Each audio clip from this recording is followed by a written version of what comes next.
ආ යාළුවනේ අපි මේ අද බබියාගේ පැලේ අපි කෑම කාලා හදලා පොඩි ආතල්ලයක් ගන්න හදන්නේ. මේ අපි යාළුවෝ දෙන්නෙක් ඉඳි ගන්න ෆෝන් එක බලනවා නේ. තවත් යාළුවෙක් ඉන්නවා. එයාත් ෆෝන් එක බලන ගමන් ඉන්නේ. මම උයන ගමන් ඉන්නේ. මෙන්න හදනවා අපි මේ තියෙන්නේ පරිප්පු එක. මේ පරිප්පු වලට අවශ්‍ය ටික බත් එක දැන් ලිපේ තියලා තියෙන්නේ. ටගින්න පෙන්නනකම් අන්න බත් එක අපි හදන ගමන් ඉන්නේ. හදන ගමන් කියන්නේ බත් එක උයන ගමන් ඉන්නේ. බලමු බත් එක මොකද වෙලා තියෙන්නේ කියලා.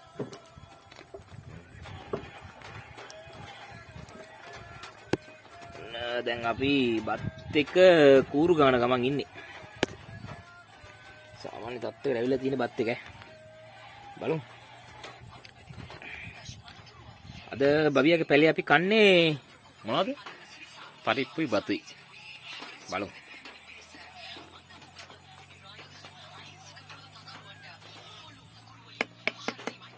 අන්න බත් එක හරි.